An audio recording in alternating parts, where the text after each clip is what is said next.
Hello everyone. We'll start in 5 minutes. We'll wait for others to join.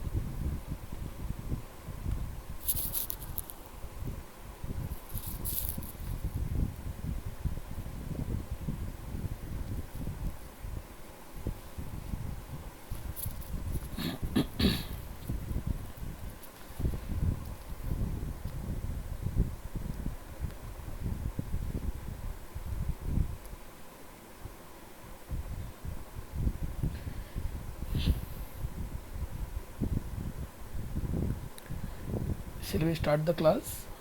Can someone tell me?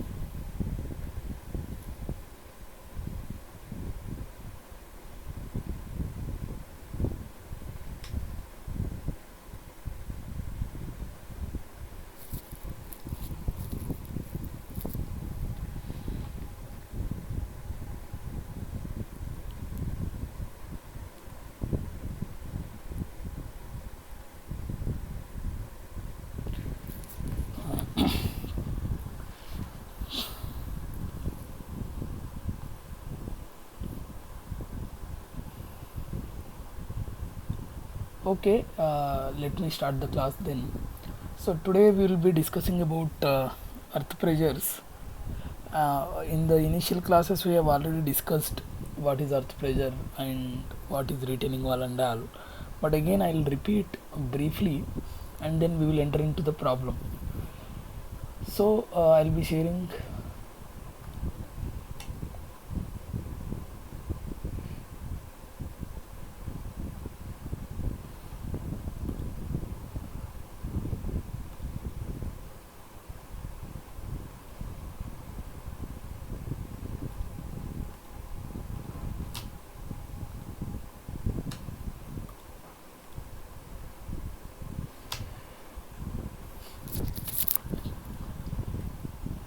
Can someone tell me, can you see the screen?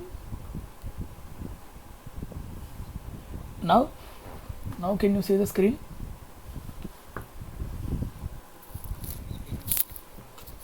Slide. You can't see anything?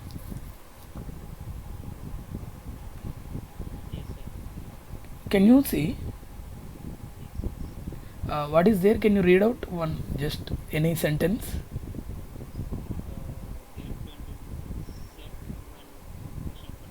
Okay, so I think so, I hope everybody can see it. So I'll be starting the class. If anybody is unable to see, just let me know. Okay, so here let's go through the question first. As per Rankine's theory of earth pressure, the inclination of failure planes is 45 plus phi by 2. So 45 plus phi by 2, where phi is friction angle. Remember that. Okay. The angle of inclination of the failure envelope in the Mohr circle, the Mohr failure envelope, with respect to the direction of the minor principal stress. Anyway, let's go through the question again. As per Rankine's theory of earth pressure, the inclination of failure plane, suppose there is a failure plane, so take any soil sample. Okay, suppose I am taking a soil sample like this. So when you are applying pressure, okay, what happens? It fails along one plane. That means this total part of the soil sample, it goes down or up. If it is going down, that means this total part will go up. That means the failure is happening along this plane. So this failure plane angle, the angle of inclination of the failure plane, okay, it may be with vertical. Okay, yes,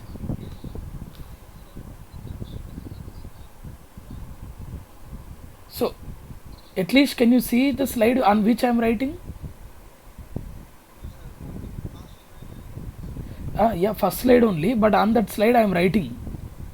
Can't you see? Okay, on the same slide I am writing actually. Anyway, okay, let me share again, reshare again.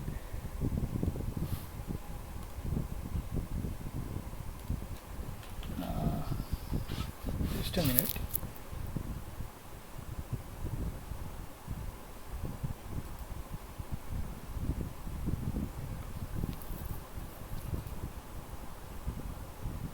Hello everyone, what do I do? First I'll leave the meeting from my side, then I'll join again. Okay, you can be on the, just let's check. Okay, I'll leave the meeting. If at all you are also out of this meeting, once I close the meeting, please join again. Okay, in 1 minute. Please be there. You don't close. I'll close and I'll reshare. I'll again switch on. Okay. Is it fine? Okay.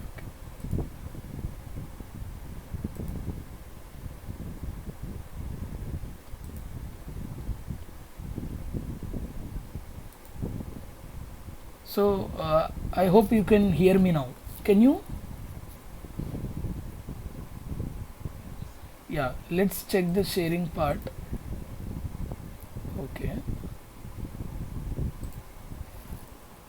Let's.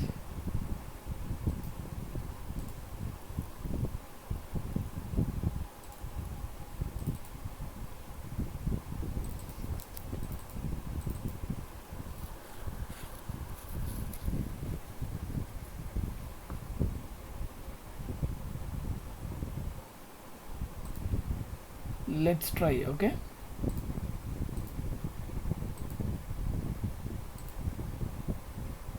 Can you see now?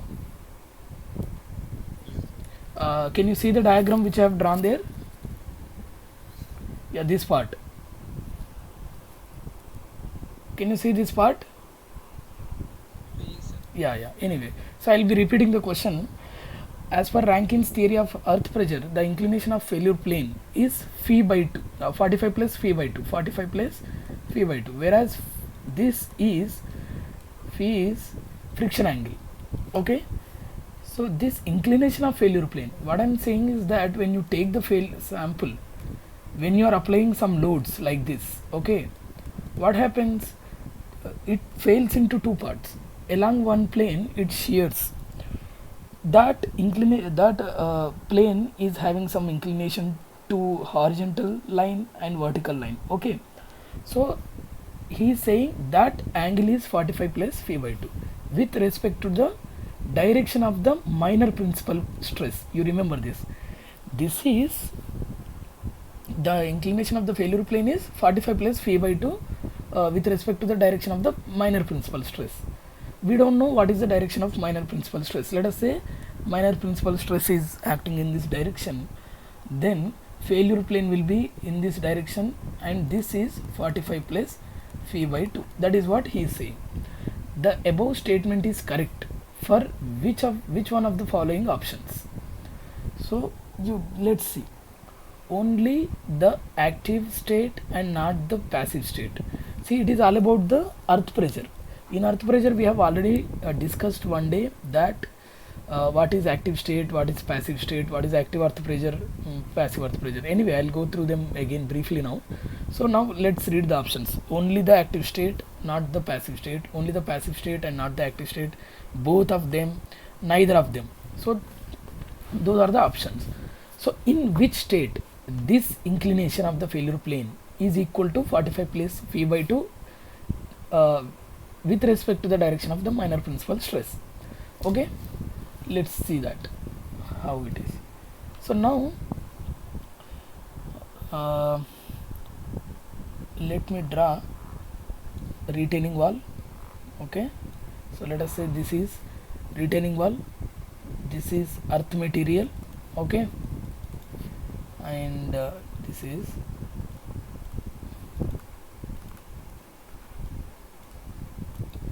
retaining wall, this is earth material. So what happens with this earth material?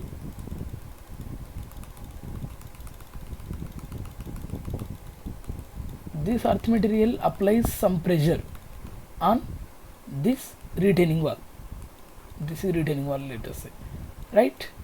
And another case I have told you, I will talk about that. This is inside the ground, so this is just a support foundation. Anyway, So whenever the soil is applying the pressure load on the retaining wall, what happens, this retaining wall is, it will try to move in this direction. Okay, that means whenever it is moving in this direction, it is going away from the soil, right? If this is the soil, it is going away from the soil. So this state is called active state. Okay, this state is called active state. So another state is what? Another state is passive state. So when does it happen generally? So now let us take different levels of earth material on both side of the retaining wall. Okay, both, see this is left side, there is some earth material, right side also there is some earth material.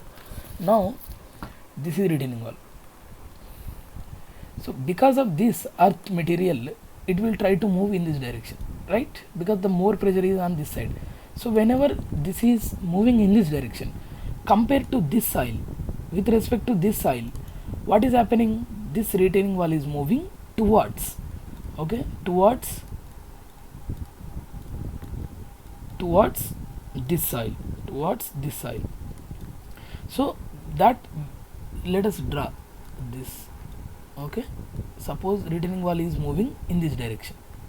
Okay, here it is going away from this soil as well as it is going towards this soil. This is called, this side is called passive state and this side is active state. So remember that whenever wall is moving away from soil, that is active state. Then wall is moving towards, okay, towards the soil, is passive state. These are the things. Now going into the, so when we were discussing about the active state, let us take this. Okay, now I am discussing about the active state.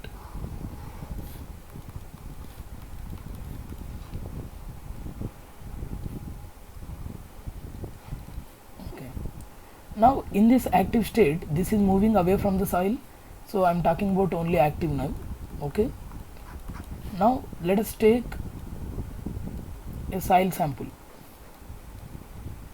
Okay, now whenever it is moving in this direction, this soil fails along this retaining wall, this total soil wedge, this part will move downward direction. Okay, downward direction, because it is moving in this direction. Okay, then finally soil will fail like this. So in that way, this soil wedge is moving downward direction. Because of that, see, any sample you take, any sample, I'll take this at this place, any soil element you take, there are stresses on this soil sample.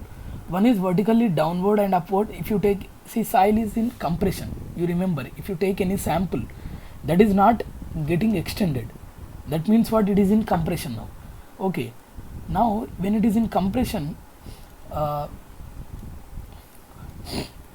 let us say, see, this is sigma v because it is vertically in vertical direction. This is sigma h.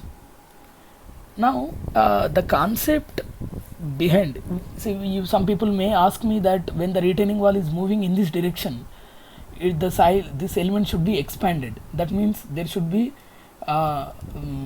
stresses in this direction, whereas this is fine with you. Maybe you may accept this because vertically downward, because of that soil may be in compression. But whereas when the retaining wall is moving in this direction, you may say that this is extending. It's not. Why? I'll tell you. See, when the another part I'll discuss active condition, at rest condition. Before continuing this, I'll tell you about at rest condition. See, See, when the retaining wall is not moving, it is still there, it is not moving this direction or this direction, okay, then that means what? See, there is a soil. If at all you remove this retaining wall, what happens? This soil will collapse completely, it collapse and it will, suppose retaining wall is not there, then what happens? Soil will, like, it comes like this, right? It goes like this. This is what the diagram I have written. It goes like this. If retaining wall is not there, you have constructed retaining wall so that this soil will stand like this. That means what? You are already putting this soil in the compression. Otherwise, what will happen if you remove this soil, remove this retaining wall? It is falling. That means it is getting expanded. That means it is free to move. Whereas when the retaining wall is not, when the retaining wall is there, it is not free to move. That means it is in compression initially, right? Before wall moves this direction, it is in compression. By default, the soil element is in compression. Okay. Suppose let us say this is 100, just let us say this is 100 kPa, this is 100 kPa, just these are random figures, okay, I am not telling these are actual figures, some 100 kPa is there, right? So when the soil is in compression, soil will not fail. At least one of the planes should be subjected to such shear stress so that it will fail. Now what is happening when we are moving in this direction? Now this is at rest condition when 100 is there. When we are moving in this direction, this 100 will get decreased, right? Maybe 100 will become 50, but still it is in compression, right? At one point, though, now it may be 50, okay, now it is 100, okay, what happens? Let me check. Okay, can you see the slide? Can someone reply?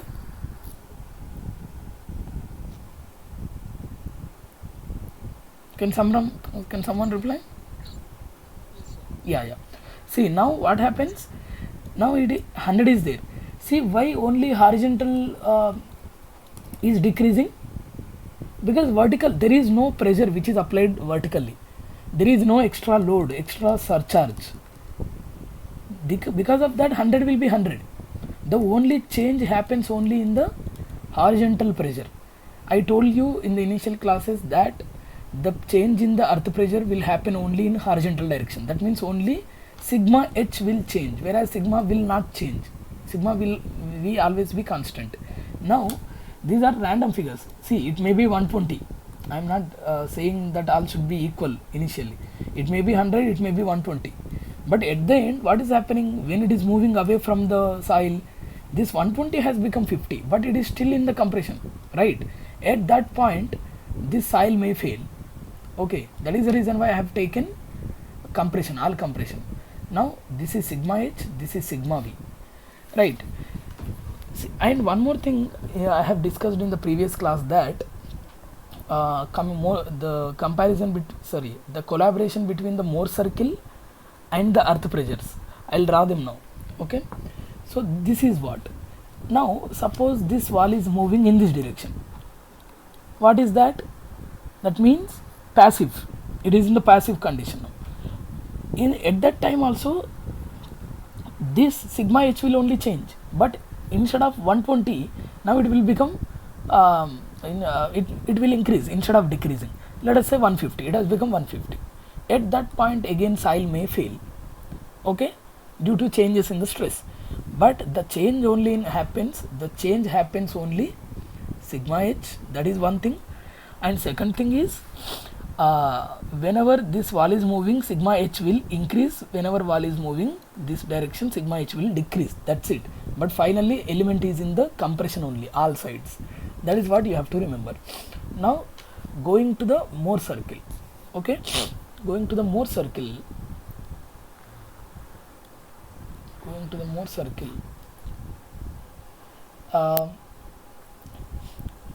Let us say at rest condition. Let us say at rest condition. See, this is sigma, and this is tau. So we are going for the Mohr circle as well as Mohr Coulomb envelope. So now at rest condition, when the wall is not at all moving, at that time soil element, let us say it is in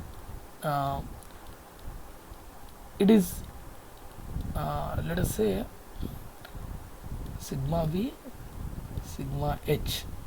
Okay, sigma v sigma h. Take any condition, sigma v may be more than sigma h, sigma v may be less than sigma h. See, both, anything can happen at rest condition. Suppose wall is not moving and there is some soil, okay, wall is not moving, you take any element, sigma v can be more than sigma h can be more than sigma v, anything. Let us consider sigma h is more than sigma v, okay. And you know, for one soil structure there is a fixed failure envelope. Okay, let us say there is a fixed failure envelope. This is the failure envelope. Okay, now taking sigma v and sigma h, which are on two perpendicular planes, so you can draw a Mohr circle. See, this Mohr circle is nothing but points of all the planes. Now it is not touching. That means what? Still the soil sample is safe, in the safe condition. It is not touching this. Now when you are moving to active condition, what will happen in the active condition? Sigma h will decrease, right? We have discussed in the previous slide. When you are going in this direction, what will happen? Sigma h will decrease. So sigma h will decrease, right?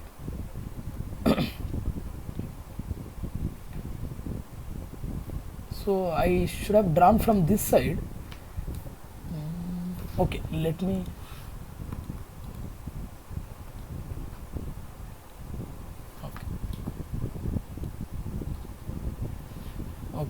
draw. We have taken which condition? Sigma h is more, right? Sigma h is more initially. So initial Mohr circle is like this at rest condition. This is at rest condition. Now what is happening? When wall is moving away, that means in the active condition, it wants to reach active condition, sigma h will decrease. So sigma h is decreasing. What happens? Sigma h has come, let us say here, but sigma v will be there only. So now sigma h decreased. At one point it will come here, right? Like that, sigma h will be at one point, it will be equal. Then sigma h has come here. Okay, now sigma h has come here. It will decrease until which point? Until at some point, so that the total final Mohr circle will be, sigma v will not change. Remember, when sigma h finally, whenever it reaches this point, the Mohr circle is touching failure envelope. At this point of sigma h, it is still in the positive direction. Okay, all compressive forces are positive. That's why I have taken sigma v right side of the y-axis, sigma h also right side of the y-axis initially. Finally what happens? The Mohr circle is reaching within this right side of the y-axis. That means it is still positive, still compressive. It will not become negative or it will not become tension. Okay, now see, at the failure condition, what is happening? Sigma h is falling left side of the sigma v. Okay, this is how Mohr circle for the active condition. Okay, this is how Mohr circle will for the active condition, right? Now suppose I will start with this circle. That means sigma h is already less than sigma v. This is the initial circle. Now you are again starting active condition. Then what happens? Again it will decrease only, right?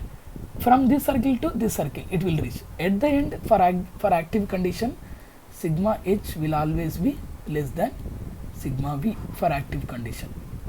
Okay, for passive condition, again sigma h will only change, but in this passive condition, sigma h will increase. Okay, so finally sigma h will go in this direction. Okay, like this, sigma h will go in this direction, then finally it will reach. That means at the end sigma h is right side of the sigma v. That means sigma h is greater than sigma v. Suppose in the initial state sigma h is less than sigma v. Now you are applying passive condition. Sigma h will increase. It will go here. Okay, it will go here. Then it will go here. Like that again it will reach this point only. So finally sigma h will be greater than sigma v in passive condition. So these two you should remember. So let us go to new slide. So for active condition,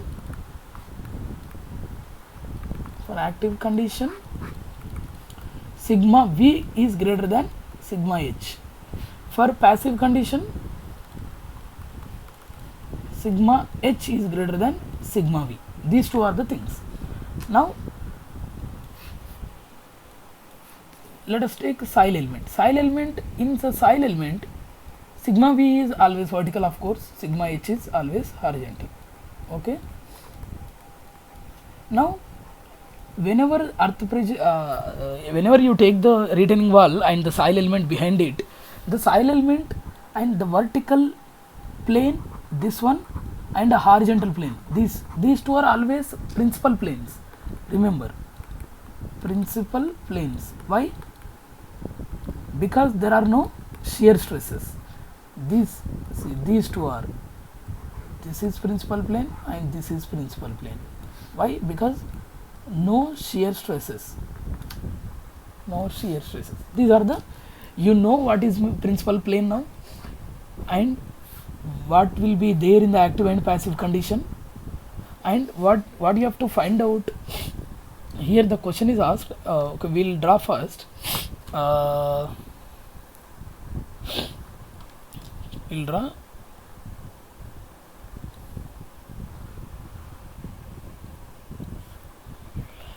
according to the Rankine's theory.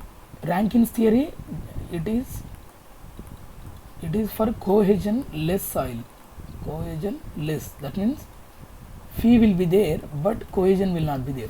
So when the cohesion will not be there, the failure envelope will pass through origin. Okay, so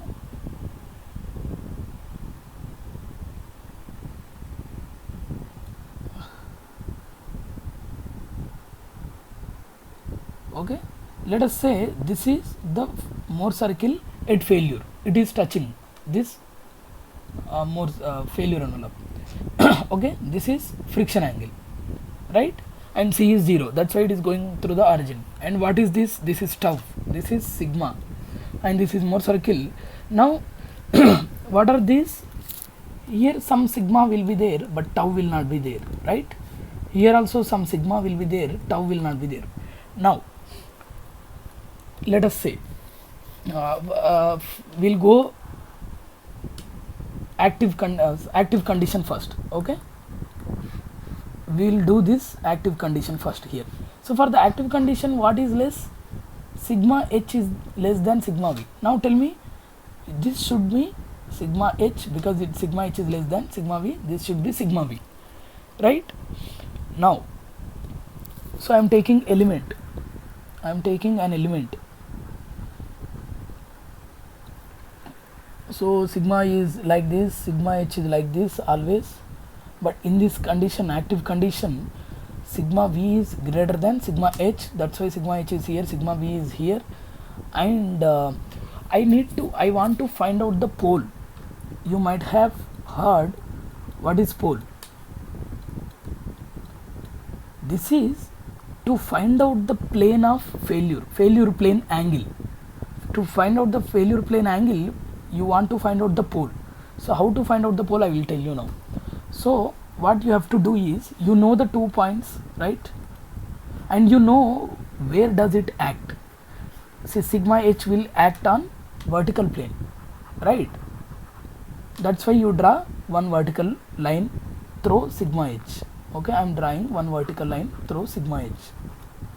And where is this sigma v acting? Where is sigma v acting? It is acting on horizontal plane. So what do? I'll draw one horizontal line from this sigma v.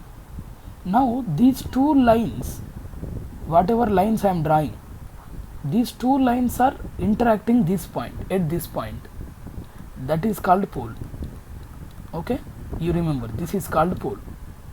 Now from the pole, whichever line you draw, you can find out the angle of inclination with respect to this horizontal plane. Suppose I am just randomly I am drawing this line. Okay, now there is some point here, some sigma will be there, some tau will be there. Where are these 2 points are acting in this element? Suppose I will ask, what do? You just find, you will draw a line between pole and this point. Okay, now you will find out this, let us say this is some angle alpha.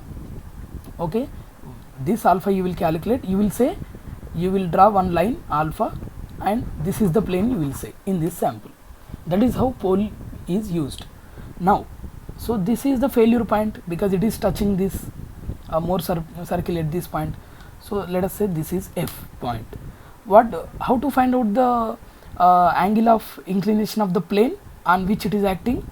I'll just draw one line here. Okay, and I will find out what is the angle. That angle is nothing but failure of inclination. Okay, I'll go to the question. So what is that? Inclination of the failure plane. That is what we need to find out. Okay, inclination of the failure plane. How to find out? You take the failure point, you take the pole and join them, and whatever is the angle, that is called inclination of the failure plane. Now please find out what is the angle this. If you find out this, then we will write that angle in the active state. Okay, suppose this is the center and this is the active state. We are talking about active state because sigma h is less than sigma v. So in the active state, okay, I'll just draw nicely. Okay,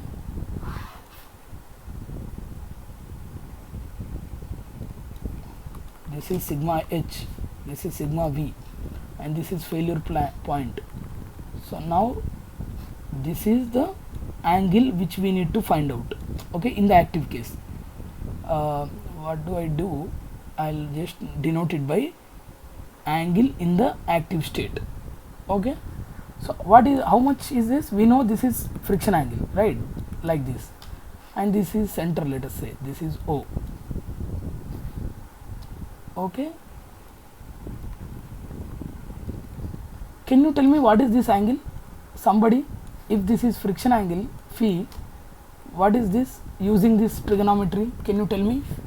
This is, let us say this is O, sorry, this is not O, let us give this is C, this is O, this is F. Now I will give this as A, this as A, O, A, C, F. Can somebody tell what is A?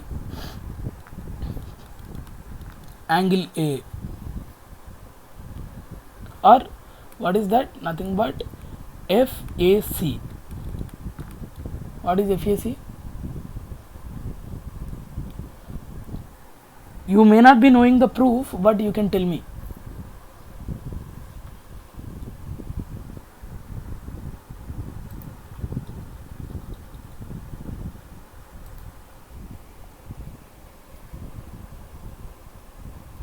Okay, let's solve that.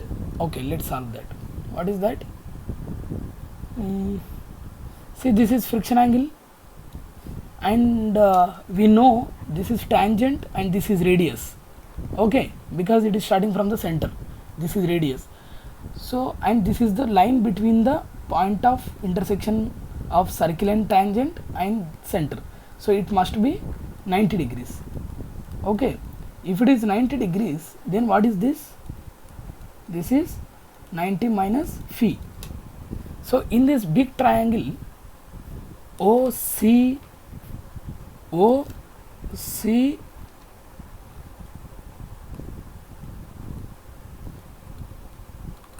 Okay, OCF, in OCF, this is 90, this is 90 minus phi, this is phi. Now what shall we do? We will find out in this triangle, triangle AFC.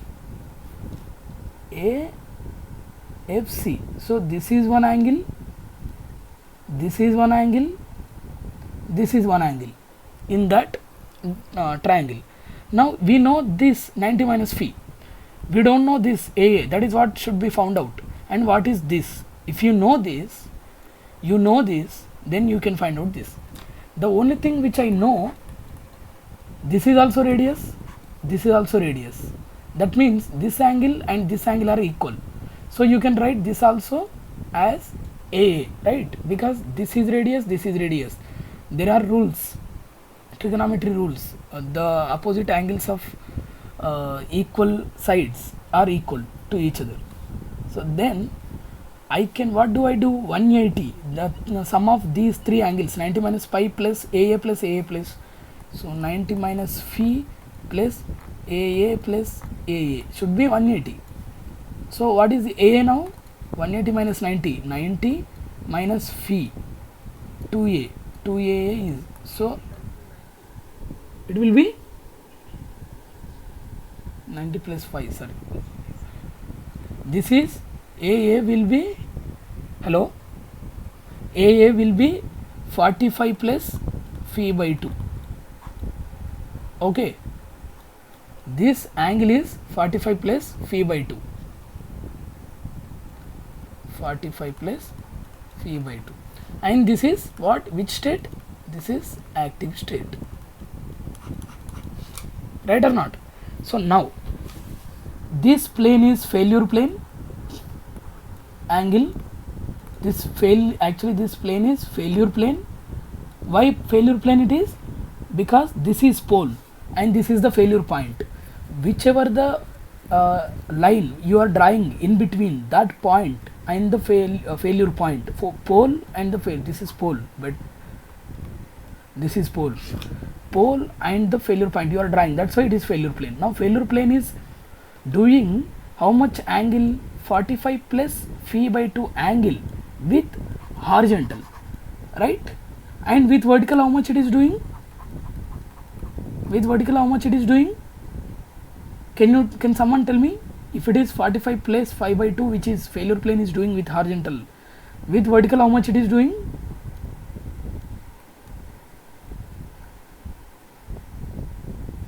It is easy to tell. Can someone reply?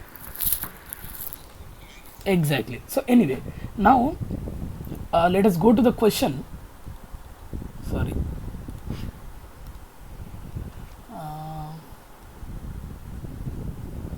Let us go to the question. Question is talking about it is 45 plus phi by 2 with respect to the direction of the minor principal stress. Okay, remember. So let us see what is the minor principal plane it is. So this is sigma V, this is sigma H. Okay, what is minor principal stress, what is major principal stress out of these two? Sigma V is major or minor? Sigma V. Okay, sigma H is minor because sigma H is less. So now sigma H direction is what? Which direction it is? Horizontal or vertical? Horizontal direction, right? That means in the active state the failure plane is doing 45 plus phi by 2 angle with horizontal, that means with minor principal stress direction.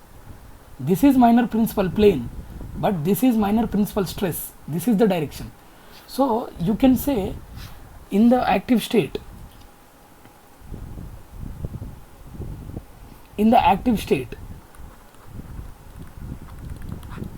failure plane is making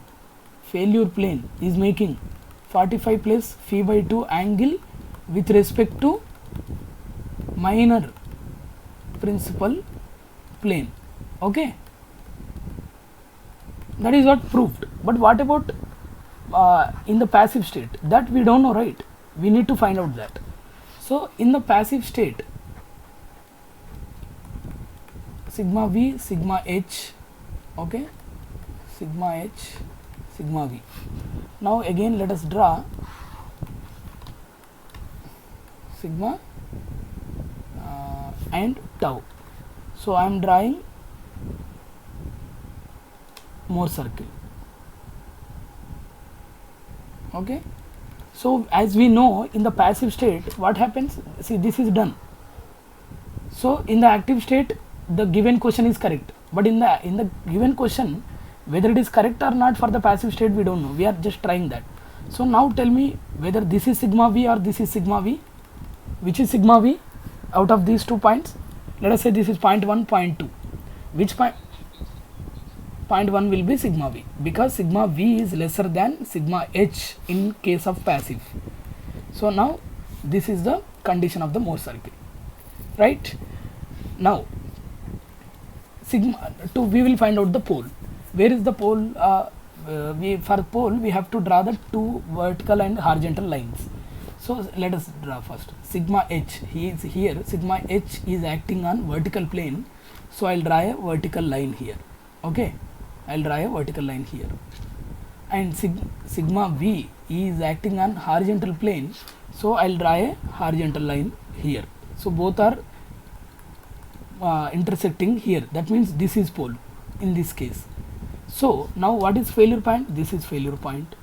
And what is this angle? This is phi. Okay, now what do we do to get the failure plane angle? We will just join these 2 points, that's it, pole and the failure point. So whatever is the angle, this, let us say this is alpha, so this alpha is the failure angle.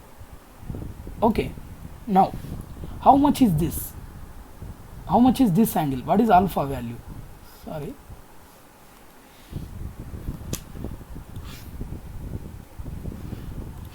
what is alpha value? Can someone tell me?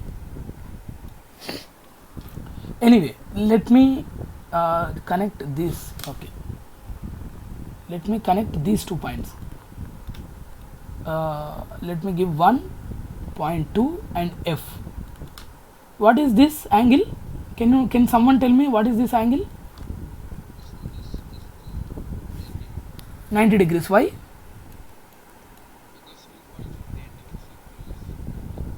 In the semicircle, you have to say in the half of the circle, whenever the angle in the semicircle is always 90. Yeah.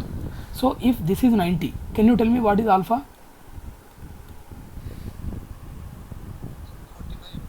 This is 45. Why?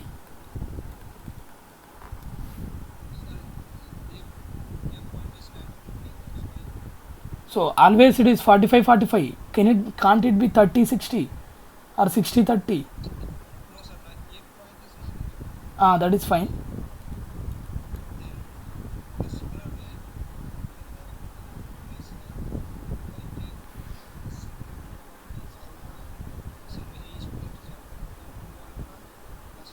Why should I take? In the previous slide I took these 2 are same because this is radius, this is also radius, these 2 are equal, that's why these 2 angles are equal.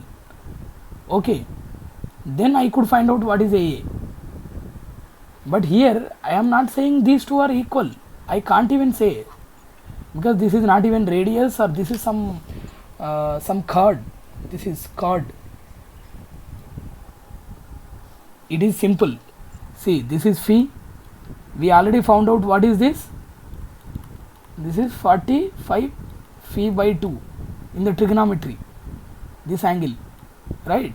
If this is center, we already found out what is this, 45 plus phi by 2. Now in this big triangle, you see, in the big triangle, this is 90, this is 45 plus phi by 2, this will be exactly, this is 45 minus phi by 2, right? Now in the passive condition, now can you tell me what is this angle? Can someone tell me this angle?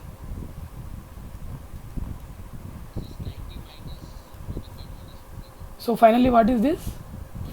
plus plus phi by 2. Now right, now what is happening in the passive condition?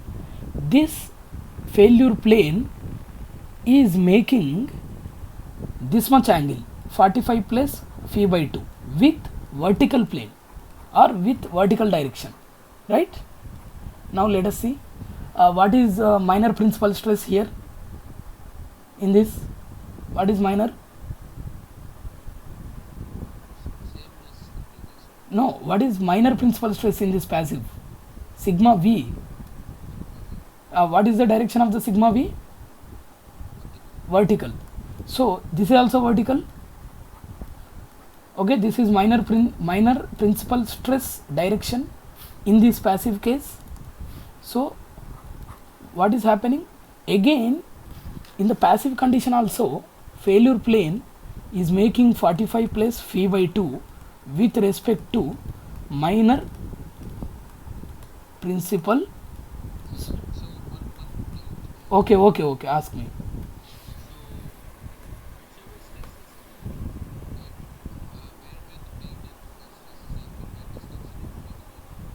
See, stress is low. This is minor principal stress. And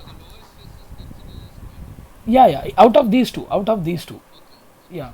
So now here also in the passive condition, again it is making 45 plus phi by 2 angle with respect to the minor principal stress direction. See, in the both, but the only thing is in the passive condition it is vertical, in the active condition it is horizontal, the direction of the minor principal stress. Otherwise this is always making 45 plus phi by 2 with respect to minor principal stress, right? So what is the question? In the question, the inclination of failure plane is 45 plus phi by 2 with respect to the direction of the minor principal stress. The above statement is correct for one of the following: whether it is correct for active state and or passive state. Sorry, only the active, not the passive. Only the passive, not the active. Both active as well as passive. Neither active nor passive. Can you tell me what is the option now? C. C is the correct answer. So now you understood the concept behind it? Yes, okay. So can I move to the next question? Okay. So for this question we need to discuss few things. See, first we will read the question. See, before 8 I will stop this session. Whether we are completing this question or not, it is okay, I can continue in the next class, but anyway by 8 I will complete. Whatever it is, I will stop there. So the inside diameter of the sampler tube is 50 mm. I will tell you everything. The inside diameter of the cutting edge kept such that inside clearance ratio is 1% to minimize the friction on the sample as the sampler tube enters into the soil. So the inside diameter in mm of the cutting edge is how much? See, here he is saying sampler tube. So you should, once you complete the course, then you will understand what is sampler tube and what is cutting edge, what is inside diameter, all those things. This is, you must have understood now what is the meaning of sampler tube. Sampler tube meaning is,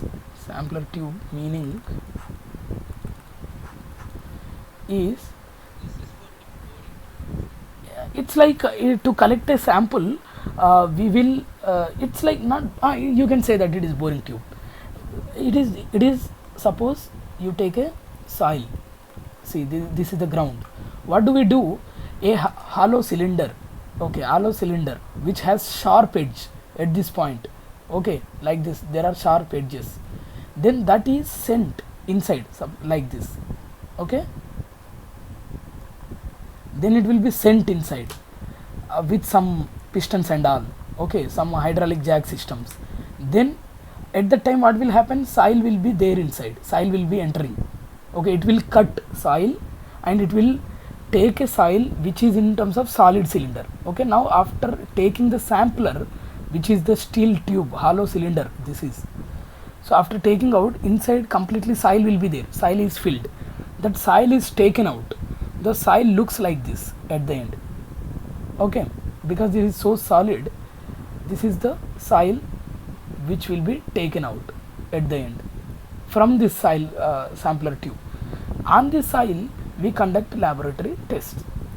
So the tube which is collecting this sample is called sampler tube, and this is in the shape of hollow cylinder. Okay, hollow cylinder. Now there is a design for the sampler tube.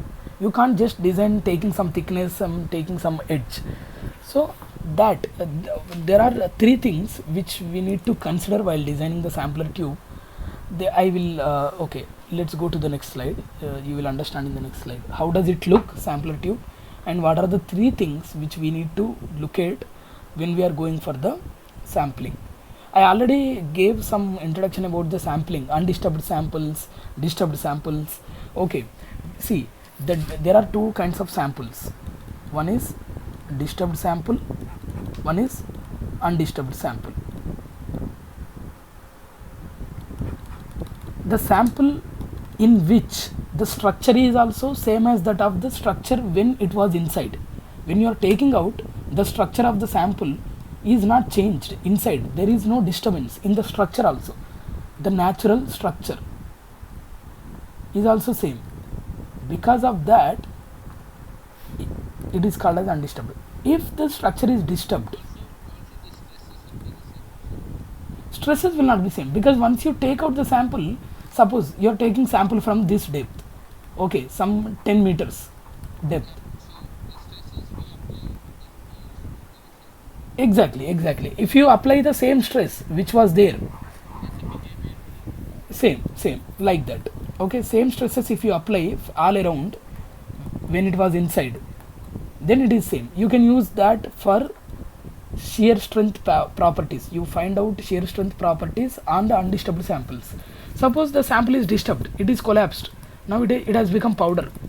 Now that can be used to find out the index properties. That means specific gravity and liquidity index, a plastic limit, all those things can be found out from the disturbed sample. Exactly. See, these are the sampling things and the sampler tube. Now let us enter into the sampler tube. So how does it look and what are the design properties which we need to look at? Okay, see, this is the sampler tube. This is the sampler tube. See, this is the sampling tube. The part, some part of the sampler cutting sampler tube. What do you say that? Sampler, exactly. It is a sampler tube. One part of the sampler tube is having sampling tube like this, and at the bottom it is having the cutting edge, because it will cut soil. So while cutting, it goes inside. Now if you see, this is the cutting edge, only this part. Okay, this part is cutting edge. Okay, and this part is sampling tube. If you see the inside diameter, this is D1, that is the inside diameter of the cutting edge, whereas this is also inside diameter, but that is inside diameter of the sampling tube. Now if you observe that D3 is more than D1, D3 is more than D1. Why? So when the sample is entering here, after going above this, what will happen? Sample will stand like this. It will not touch this sampling tube. If it touches, what happens? Because of the friction, the sample gets disturbed. That is the reason why we don't want this sample, this soil sample which is entering should not touch this sampling tube throughout. That is the reason why what do? We will give this inside diameter of the sampling tube, D3 is more than the D1. That is how we design. Next, now what happens? See, this is the outer diameter of the cutting edge, that is D2. That is more than the outer diameter of the sampling tube, D4. Why? When the sample is when the sample is going inside, some sample is going this direction also, right? This should not fall on this much. If suppose if it is, suppose if D4 is more, again it will travel like this and the total soil gets disturbed. That disturbance of the soil will affect this sampling. That is the reason why it will go inside, but the how much will it go inside, again that we will see. See, now coming to the inside diameter of the cutting edge, outside diameter of the cutting edge. That means if you see D2 minus D1 divided by 2, that means this one, this thickness, that should not be much more. If it is more, what happens, again the soil gets disturbed. This should be as small as possible, as thinner as possible. Okay, that is how it is designed. So finally, what are those three things which we consider while designing this sampler tube is area ratio, inside clearance and outside clearance. So inside clearance is, the formula for that is D2 square minus D1 square by D1 square. What is D2? D2 is the cutting edge, D1 is also cutting edge. Area ratio is only related to the cutting edge. Okay, whereas inside clearance, inside means we are talking only about inside. You have to consider only inside diameters, maybe sampling, maybe cutting edge, D1 and D3. That is the reason why it is involving only D3 and D1. D3 minus D1, because D3 is more sampling tube, so that's why D3 minus D1 with respect to the D1. So if you do this, that is called, this formula gives inside clearance. And what is outside clearance? Outside means only outer diameters.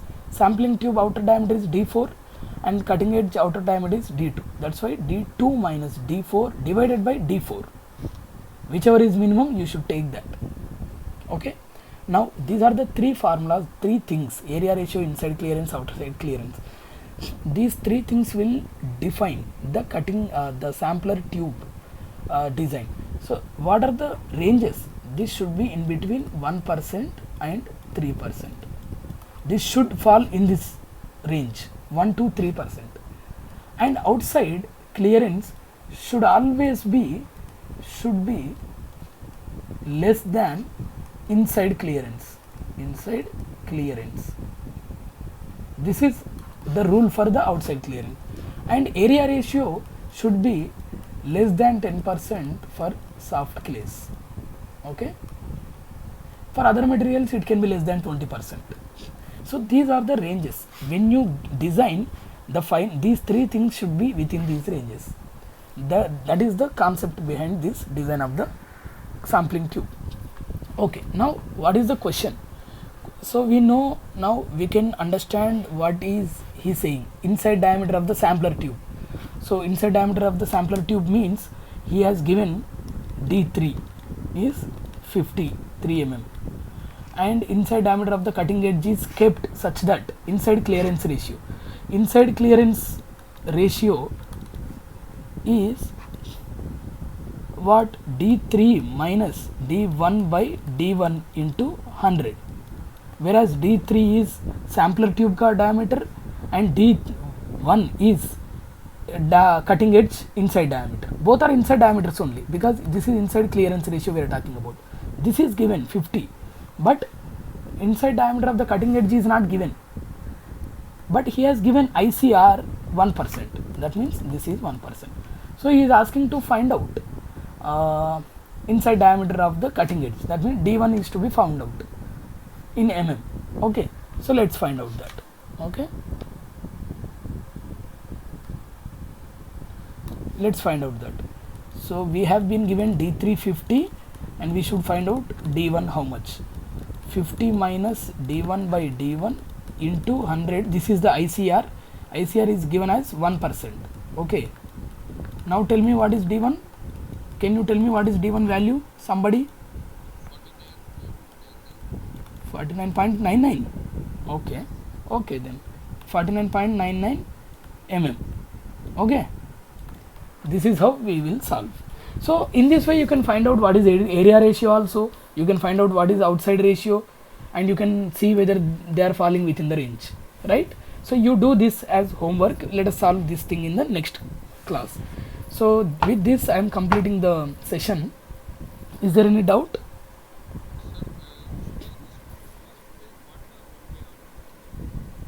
So if you put 1 by 100, that means what? It is not percentage. Then you should not use this 100 here. Suppose you are already multiplying 100, that means what? This is all percentage. So this is also percentage.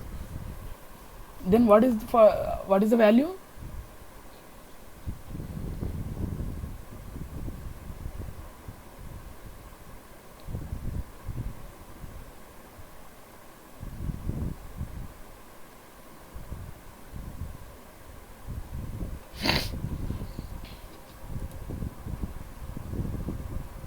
$49.5 or 4.95? Yeah, 49.50 mm. D1 is right. Okay.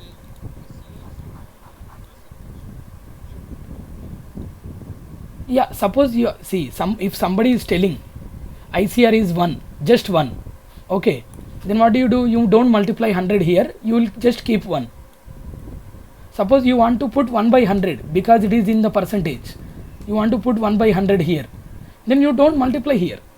It's simple. See, when you are multiplying, what is the percentage meaning? By 100. If you put by 100, you should not multiply here. This is itself is the percentage. See, this itself is the percentage. All are in percentages. This is the formula for percentage. If you put 1%, you no need to change anything anywhere. Okay. So with this, we are closing this session. Okay. Can I close? Yeah. So thank you very much. Any doubts?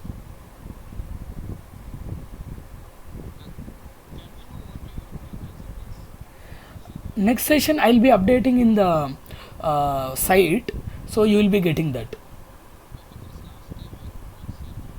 Last time I didn't update that, sorry for that, but this time I will update. Okay. Recordings will be available, that is available only through the authority which is conducting is that organizing committee. They will be having the recordings, they will be sending the links for you. Don't worry, you will be getting this. May not be today, may not be next week, but you will be getting the recorded links, all the recorded links. Nothing to worry about it. Okay. Okay. Anything else? Okay, so I am leaving the call then. Yeah, thank you.